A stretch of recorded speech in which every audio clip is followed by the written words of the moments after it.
Is she alive or dead? Grace? Yeah. You don't know? I'm not sure. What do you think? Well, I'm partially hopeful for her to be dead, but I'm also, like, confused. This is 19-year-old Kiara McCulley. Just 5 hours ago, police discovered the almost decapitated body of Grace Jennings, lying in the garage of Kiara's mother's home. He's right here by the door. And it is at this exact moment when Lanny McCulley realizes her daughter Kiara is the killer. There's a deceased person in your garage. That's why it's a crime scene. There's a body in there? Yes. At first, detectives believed Kiara acted alone, but they would be horribly mistaken. As the investigation continued, detectives would soon uncover whispers of a sinister organization. Remember, you'll move up the ranks, plus you get perks in the black market since this is your first. Your first what? But even more disturbing was the discovery of a deadly love triangle, with Kiara's 25-year-old boyfriend, Isaac Apodaca, at the very center of it all. What do you mean here when you say that? Huggle, I am wanting you to kill her. You have to end your suffering by ending her joy. I wanted her to just end her life. And I do mean what it means at times. On October 29th, 2022, Santa Fe police responded to a 911 call placed by Isaac Apodaca's mother. She claimed her son had witnessed something horrific. The call brought officers to the home of Lanny McCulley, where she lived with her daughter Kiara and Kiara's boyfriend Isaac. As first responders arrived, they caught sight of a young blonde woman slipping out of the detached garage and back into the house. Huh? Go. Kick it in.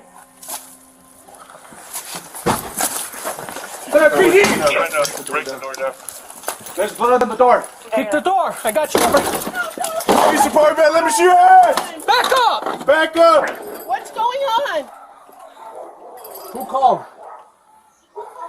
Police spotted blood on the door of Lanny McCulley's home and forced their way inside. Lanny stood in shock, unaware of why they were there. Moments later, We're being told that the girlfriend's in the garage. That's where she Where's the garage? apparently killed the other. dispatch directed officers to the body's location, inside the home's detached garage. I'll get it.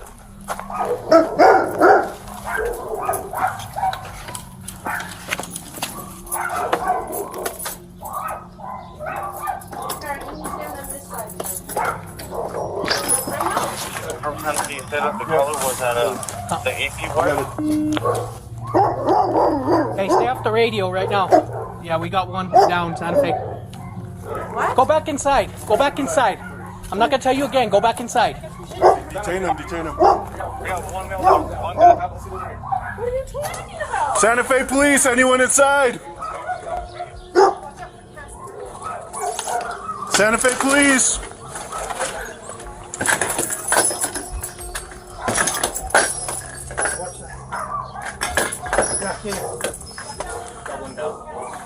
I can't clear.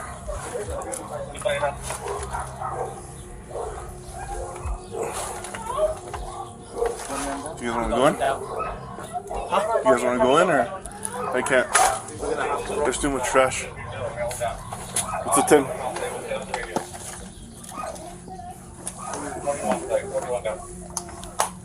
It looks clear. He's right here by the door. The victim was quickly identified as 21-year-old Grace Jennings. She had only arrived the night before after accepting what she believed was a safe place to stay with her ex-boyfriend Isaac Apodaca. Inside the garage, officers found her body next to a 3-foot sword covered in blood. Grace had been stabbed repeatedly, and the medical examiner later confirmed signs of an attempted decapitation. With this discovery, detectives turned their attention to Kiara and her mother, unaware of the darker truth about to surface. Who's Isaac's girlfriend? She is. You're Isaac's girlfriend? Yes. Okay. What are you to Isaac? Well, I'm kind of mother-in-law to be. Sort of. This is your daughter? Yes, this is my daughter. Step out with me real quick. What's your name? Kiara? Kiara? Do you have shoes on? No. Okay. I don't know where my shoes are. Do me a favor. This is his girlfriend. Try on for real quick. Can I get some shoes on or something? Not right now. Do you get some shoes for her? We detain at this point, okay? Officers quickly detained Kiara. What struck them most was her casual, almost detached demeanor. She showed little signs of grasping the gravity of what had just happened, but that would all change the moment her mother learned the truth. You want to put mom in your car? Oh. For now. They're not going back in there. Yeah. She just came from in there.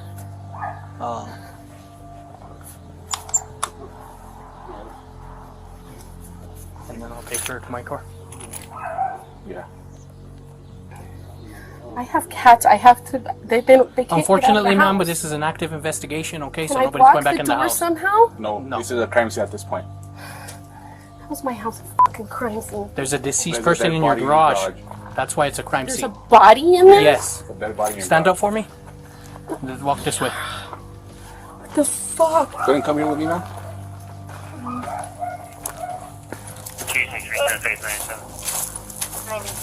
You're on board. Yep. Have a seat back here for me. As Kiara was placed in the patrol car, police received a call from Isaac's mother, Linda Montoya. She said her son was waiting at a nearby cell phone store. Since Isaac was the one who first reported the incident, officers headed over to the store, believing Isaac held the keys to blowing the case wide open. Is that Isaac? Did you call us, bro? Here, come over here. You're good. Come here. You don't have any knives, any weapons on you? No? Just put it down for now. Just put it down. You're not in trouble, bro. Gotta make sure you don't have any weapons, okay? Here, put your hands up right here. Right here.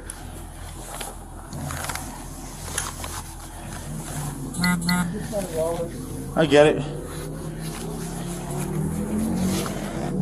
It's good, bro. Here, for now, bro, just because it looks like your girlfriend or whoever's in there is really injured. So for now, we're gonna put you under detention, okay, until we can figure this out. So can you tell me, how did this call transpire? How did you call us? I walked into the garage. I walked into the garage, and when I walked in the garage, she goes, "Oh, I just did it." And I'm like, And who was this? Kiara McCulley. She told you that?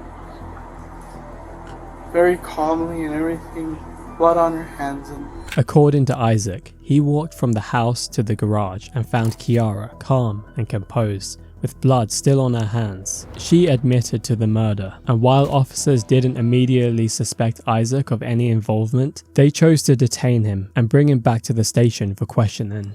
Okay, let's bring ourselves to today, and kind of why we're here. So this is what I want you to try and do, okay? I want you to kind of think back to where kind of all this began before there was ever anything regarding the incident, and I want you to kind of tell me in your own memory what happened from that time all the way to getting here to this interview. I'm going to do my best not to interrupt you, okay? I just want you to give me your own account of what happened, okay? so from the time it began would be yesterday. We were all hanging out. Everybody was talking, happy, normal kind of thing, nonchalant. Nighttime came around and we started falling asleep. Kiara McCulley did not fall asleep. I did not get good rest because she had been placing something sharp in my back throughout the morning hours. She had been placing something sharp in my back, and I was talking to Grace, who was in the garage as well. I said, we have to go. She's telling us we need to leave. And I said that, and then I proceeded to start packing my stuff, and I left the main house to go use the restroom for the last time, and then I walked in back into the garage. She walks up to me and goes, "I did it," with a smile on her face, and I looked at the ground and I was like,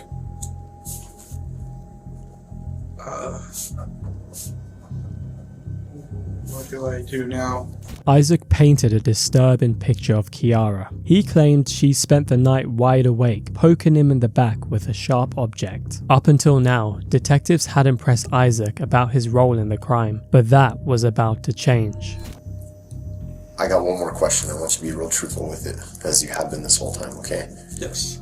At any point, did you think of, or did it cross your mind, or did you start helping Kiara with covering this up at all? No. No.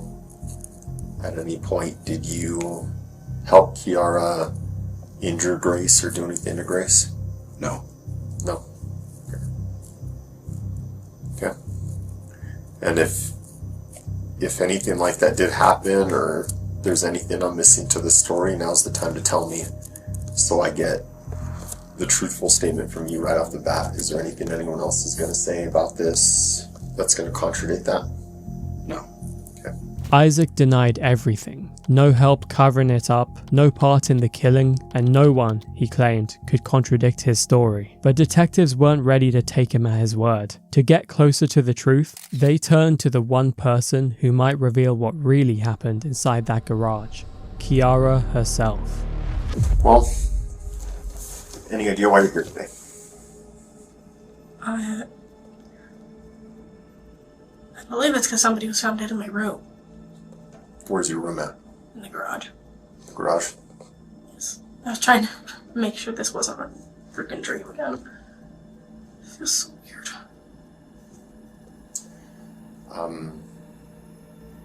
You believe someone was found dead in your room. Do you have any idea who that might be? Well, so I'm really tired, but last night Isaac invited my ex-girlfriend, Grace Jennings, who now is going by Yamko. I don't know anymore. She's gone through so many name changes, it's confusing me. I always knew her as Grace, or Rose. Just minutes into her interrogation, Kiara drops a bombshell that changes everything. Grace wasn't only Isaac's ex. She had once been Kiara's girlfriend too, but unlike Isaac, who had managed to part ways with Grace on good terms, Kiara's history with her was poisoned with anger and betrayal, a resentment that detectives would soon learn had turned deadly. I was really upset, so I just went on a walk and spent most of the night in the house. This morning, I was trying to sleep, but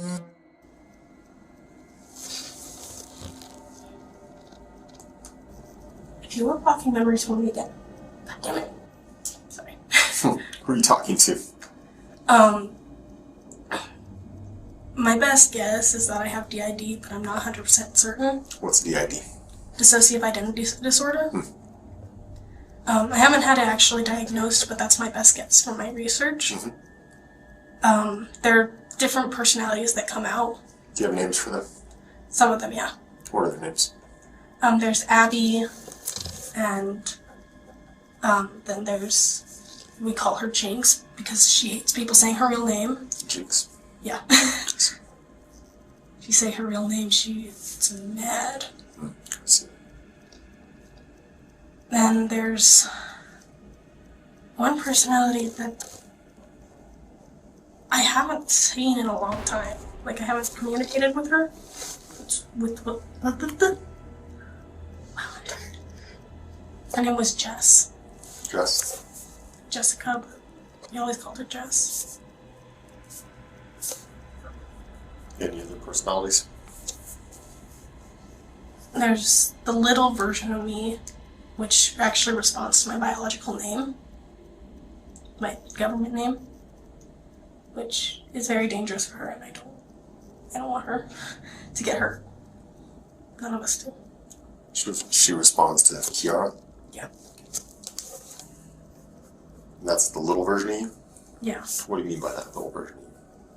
It's like a little kid before bad shit started happening in life. Detectives quickly realized they aren't just questioning Kiara, they're questioning a collection of fractured personalities. Names like Abby, Jinx, Jess, and even a childlike version of herself she referred to as Little Kiara. But as strange as this was, it was nothing compared to what came next, because when detectives pressed her about Grace, Kiara revealed a story so disturbing, it would finally explain why Grace became the target.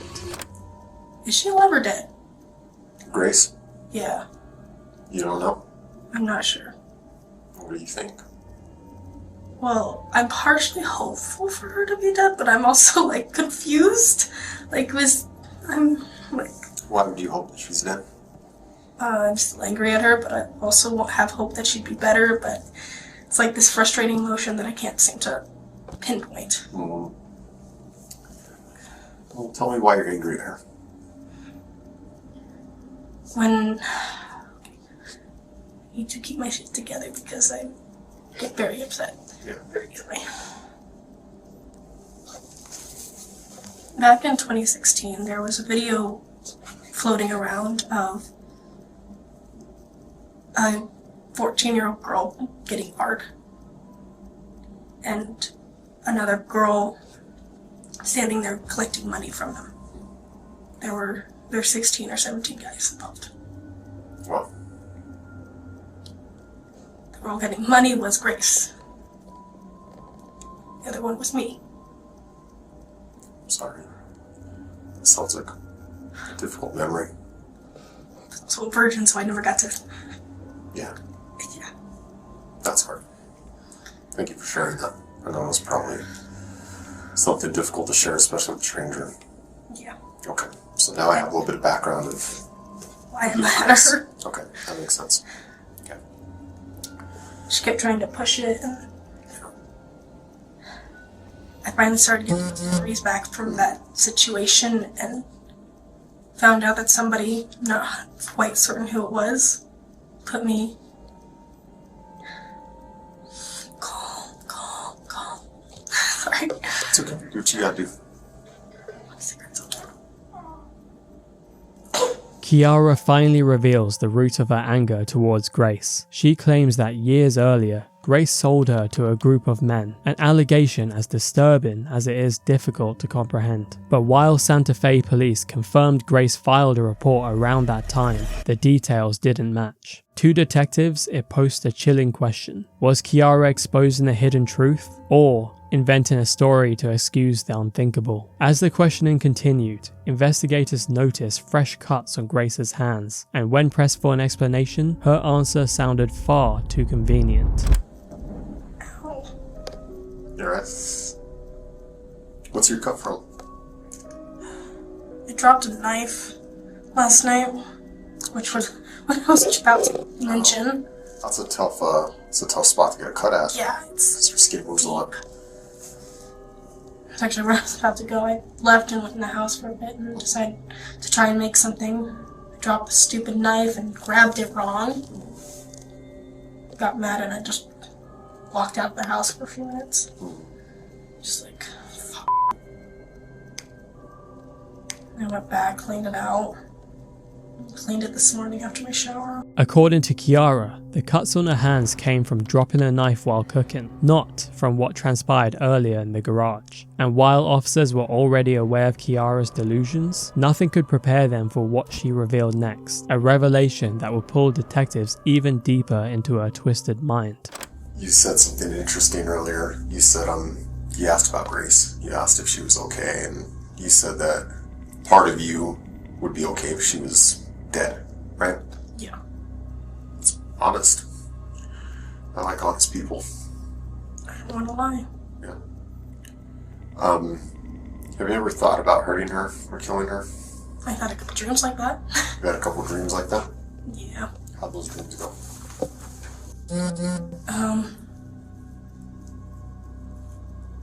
They were mostly right after we broke up, and then there were triggers and stuff, but Did you kill her in those dreams, or what happened in those dreams?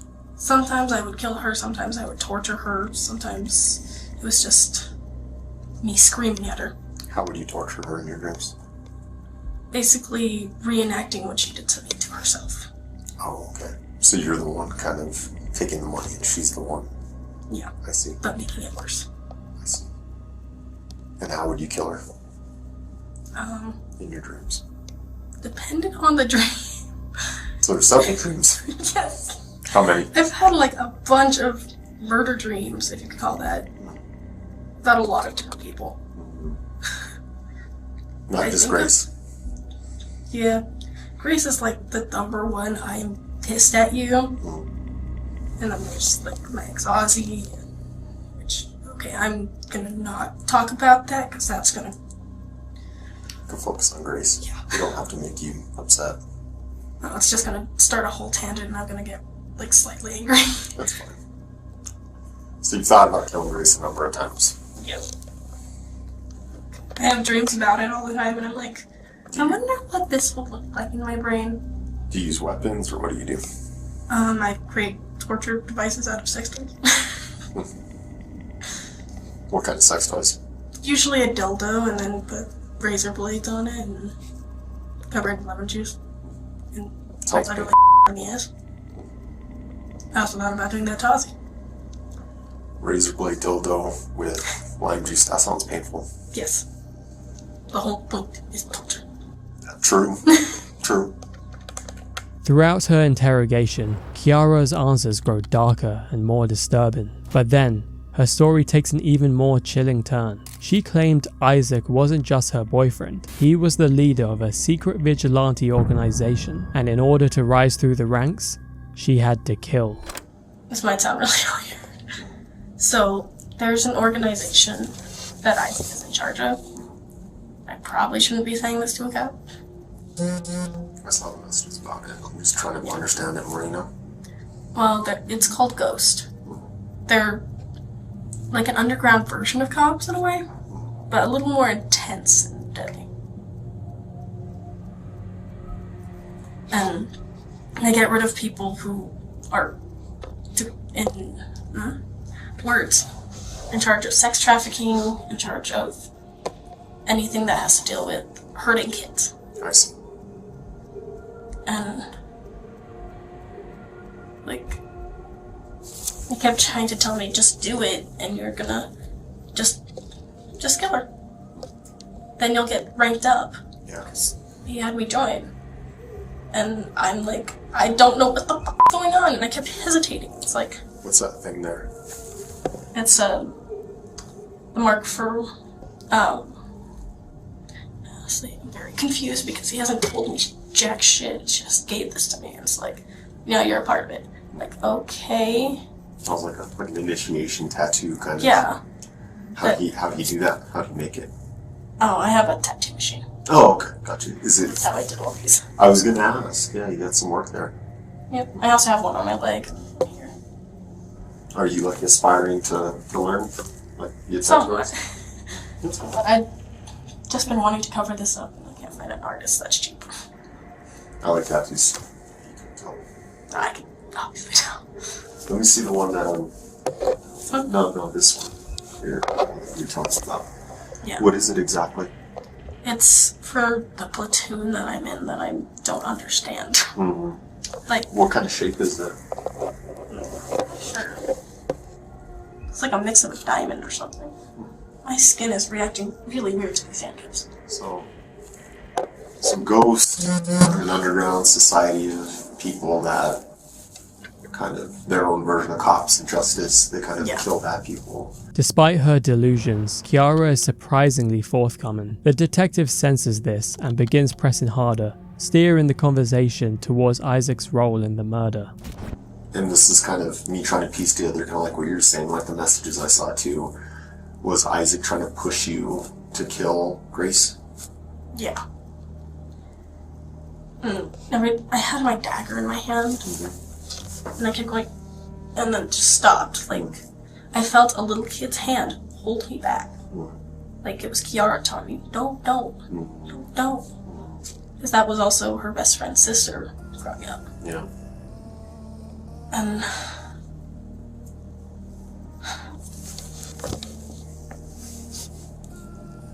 God, things got so messy.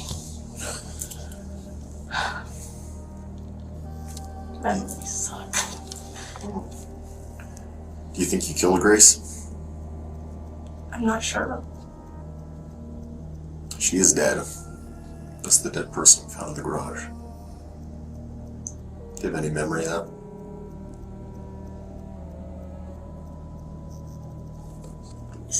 Just like, what the Despite calmly explaining how she tried to stab Grace as she slept, only to be stopped by her alter ego, little Kiara, she insists that she isn't sure whether she actually killed her. And as the interrogation draws to a close, Kiara leaves detectives with one final harrowing admission, one that would haunt them long after the interview ended. Anything else you could think of regarding last night and what happened? Anything else you can remember?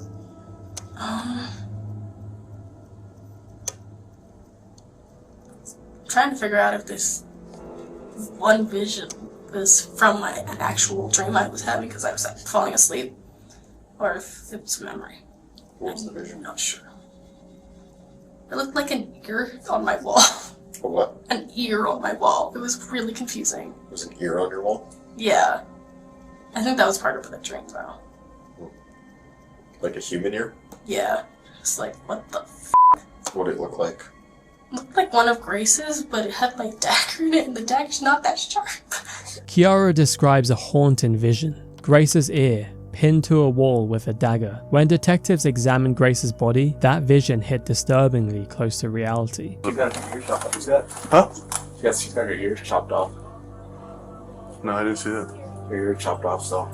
During the interrogation, Kiara never fully admits to the murder, but investigators had another lead. Isaac had signed a waiver granting them access to his phone, and inside his texts and Facebook messages, detectives would uncover the truth.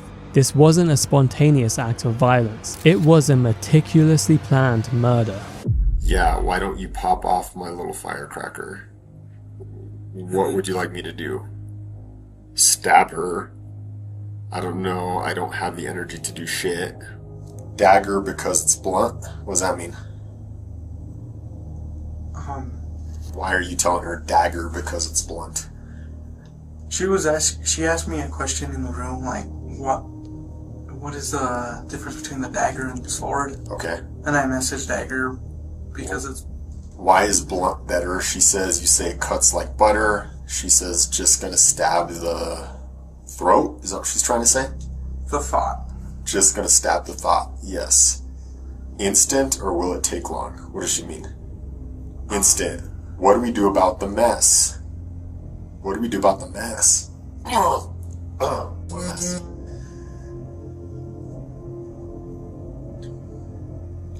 We burn it and I'll buy new blankets and bed. What's going on here, Isaac? I was talking to her and... What mess? She was talking about... She said was gonna stab the thought.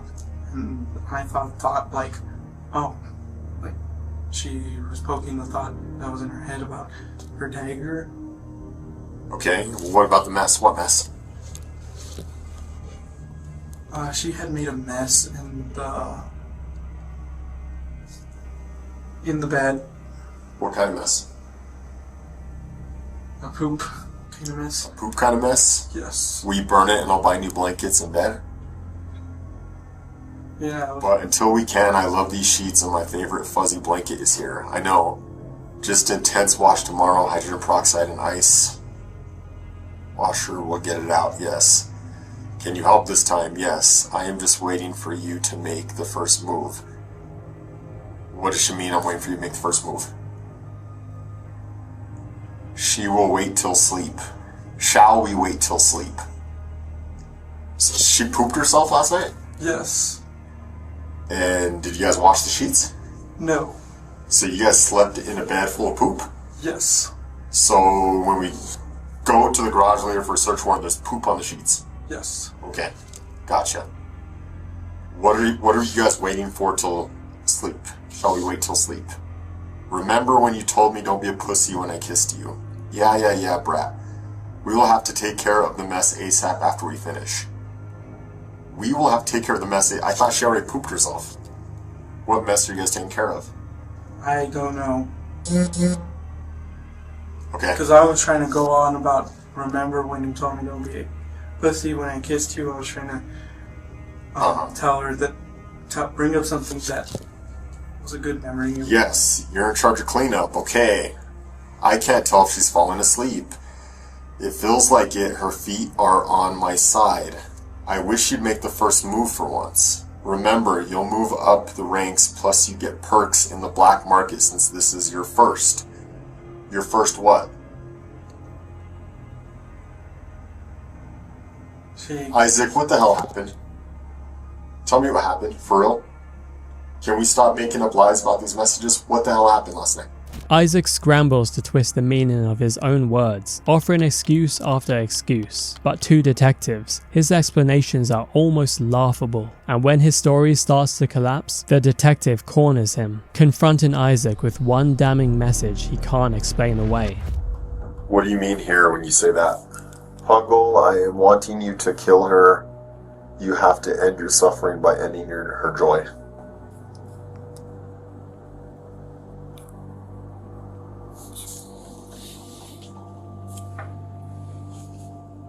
I wanted her to just end it up. And I do mean what it means in that text. You meant what it says in that text? Yes. Kiara McCulley and Isaac Apodaca were both arrested and charged with first-degree murder, but as the case unfolded, their paths split in very different directions. For Kiara, the weight of what she had done eventually began to sink in. There's probably a good potential that both you and Isaac go to jail tonight. You understand that? I've never been to jail, I've never done anything. Now, going to jail for murder. Yeah. That was a leap. From innocent to murder. Kiara would plead guilty, not to first degree, but to second degree murder. Under the deal, she agreed to testify against Isaac. And because of the sheer brutality of Grace's killing, prosecutors are now pushing for up to 30 years in prison, double the usual sentence for the charge. Isaac's story, however, took a very different turn. Prosecutors allege he coerced Kiara into the murder. He faces additional charges of conspiracy and accessory to first-degree murder. At one point, Isaac signed a plea deal, but in November 2024, he fired his attorneys and had the judge tear it up. Now he's heading towards trial, where the full weight of Grace Jennings' death threatens to come crashing down on him.